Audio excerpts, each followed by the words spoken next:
কি গো, কি করছো বাবা? তোমার এত তাড়াতাড়ি সব রান্না বান্না হয়ে গেছে নাকি? রান্না হলো। তুমি আবার কি জন্য এলে? পা ব্যথা দিয়ে ফালতু। এটা কি করছো? এটা পাট শাকটা করছি। এখানে কি আছে? এখানে মুড়িটা যে খাওয়া হলো না, মুড়িটা এটা তো সকাল থেকে মুড়ি টুড়ি খাওয়া হয়নি। এখানে দেখি এবার চেক করে। এটা কি করেছো? রুটি, পরোটা, তরকারি সব করা হয়ে গেছে। পরোটা আর এই যে গরম গরম রুটি করেছি, দেখো বাবার জন্য করে দিয়েছি। একটু বেরোবো তো আমরা, তো বাবার খাওয়ার জন্য। বাবা এখানে তো ধরো বাবাকে খেতে দেওয়ার কেউ নেই, তো তার জন্য বাবার জন্য তো একটু খাবারটা করে দিতে হবে, তাই না? তো দেখো এখানে পরোটা করে দিয়েছি, খাবে। মিষ্টি আছে এদিকে, আর ওইদিকে ঘরে আছে। আর এদিকে হচ্ছে কি তরকারি আছে, রুটি আছে, আর শুধু দুধ গরম করে রাখা আছে।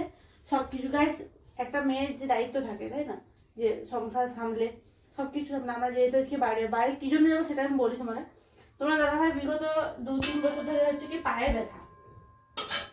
ব্যথার জন্য, মানে হট করে পায়ে ব্যথা প্রত্যেক দিন না, মানে হয়তো বছরে একবার হলো কি এরকম কিছু এরকম হয়, মানে বছরে একবারই হয়। আগের বছর এরকম ফেব্রুয়ারি মাসে হয়েছিল, এবারও ঠিক মার্চ মাস পড়বো মানে মার্চ মাস পড়ে গেছে, মার্চ মাসের ফার্স্টের দিকে দেখো ব্যথাটা শুরু হয়েছে।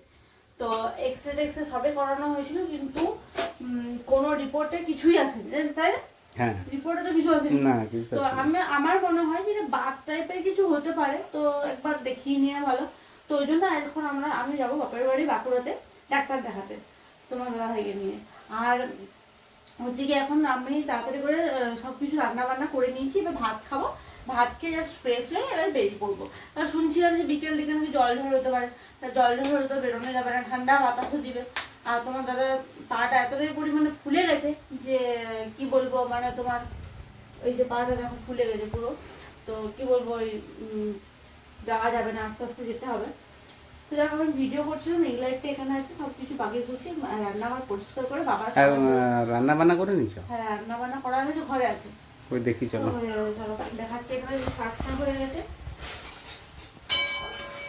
পার্সা হয়ে গেছে, এখানে ভাত কমপ্লিট। মানে একদম সবকিছু বাগাবাগি করে যেতে একবার সবকিছু বাগাবাগি কি করবো বলো, আমার বাড়িতে কেউ নেই, তাহলে আমাকে তো সবকিছু দেখে রাখতে হবে, তাই না? আচ্ছা, তো যা হোক। মানে এটা কি তাহলে বাবা পরোটাটা কখন খাবে? বিকেল বেলা? আমি বললাম যে এখন তো 12টা মানে 12টা 12:30 যদি ভাত খায়, তো এখন তো আবার দুপুর দিকে খিদে পেতে পারে। তার জন্য বাবাকে বললাম যে মুড়ি চানাচুর এখানে চপ সব আছে, তুমি খেয়ে নিবে, মানে দুপুর বেলা 2টো 2:30টার দিকে যদি খাই তো খাবে। আর বিকেল বেলা চা দিয়ে হয়তো যদি কোথাও চা খায়, তো চাটা তো করে দেওয়া সম্ভব না, যদি দেখি বাঁধাবাসি যার ঘরে চা খা, তো পরোটা দিয়ে যদি খায় চাটা। আর তোমার রুটিটা করা আছে, দুধ আছে, মানে পুরো 1 কিলোর মতো দুধ আছে, রুটি আছে, 4টে রুটি করেছি, একটা পরোটা করেছি। মিথ্যা কথা বলে লাভ নেই, 4টে রুটি ওর জন্য করেছি, যেটা খাবে। দুটো মানুষের খিদে পেতে পারে, দুটোর জায়গায় 3টে খেতে পারে, 3টে জায়গায় অ্যাক্সেস 4টা বাবা কোনোদিন খায় না, দুটো জায়গায় 3টে খায়, এরকম হয়েছে যে 3টে খায়। তো যা হোক, 3টে রুটি যদি খায়, একটা তো নিজের হবে, লাস্টের রুটিটা আমরা কেউ খায় না। তারপরে এখানে কি ভাত হয়ে গেছে নাকি তাহলে? ভাত সব কিছু হয়ে গেছে।